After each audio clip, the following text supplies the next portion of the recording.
Russia has effectively sealed off the so-called Kleban-Byk cauldron, located south of Kostiantynivka, while shifting its focus toward preparing for a major offensive on the strategic city of Pokrovsk.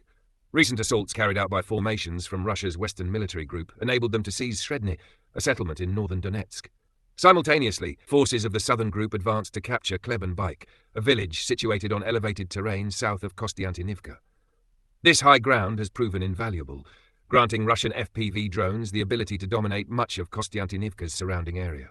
The narrow corridor stretching along the Kleban-Byk Aleksandro Kalinovo road has become a deadly choke point, where Ukrainian troops suffered heavy losses defending the route.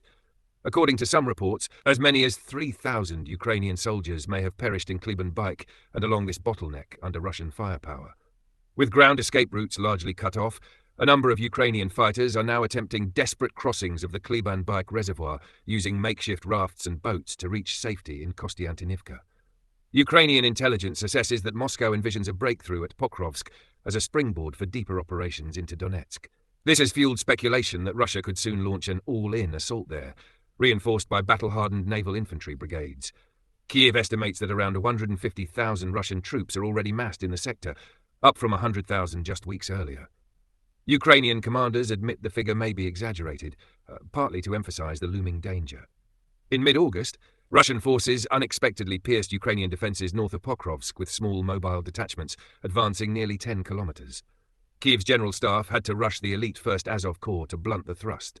Units such as Ukraine's 93rd Kolodny Yar Brigade later counterattacked, retaking the villages of Hruske and Vesele with the help of reconnaissance assets, artillery fire, UAV support, and even unmanned ground vehicles armed with machine guns.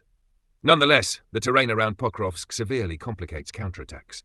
The area is dominated by open farmland with little natural cover, and autumn rains quickly turn the soil into mud. Such conditions don't allow rapid advances, former British fighter Sean Pinner told Forbes. On the front line, combat remains intense. According to officers Luktenko from Ukraine's 413th Unmanned Systems Battalion, Russian troops are employing probing infantry raids, followed by motorcycle assaults, using tree lines for concealment. Overwhelming Russian drone numbers make even the act of massing forces highly dangerous. Every inch of the battlefield is under constant surveillance, recon drones, artillery strikes. Hardly anyone can move unseen, Pinner explained.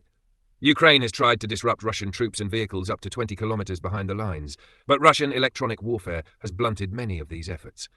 Meanwhile, Russian drone units, including the elite Rubicon group, have struck Ukrainian logistics hubs, straining supply routes and forcing greater reliance on unmanned ground transport to resupply the front. Compounding the problem, many Ukrainian brigades face a shortage of drones. A drone operator from the 23rd Mechanized Brigade admitted they are forced to ration scarce FPV units, each crew limited to just 25 per day. Volunteer leader Serhiy Sternenko further claimed that up to 60% of state-procured FPV drones malfunction before reaching combat. For now, Pokrovsk remains a fortress holding firm under immense pressure. Yet analysts warn that without stronger European support, such battles could tip decisively in Moscow's favor, with Pokrovsk potentially falling far sooner than expected.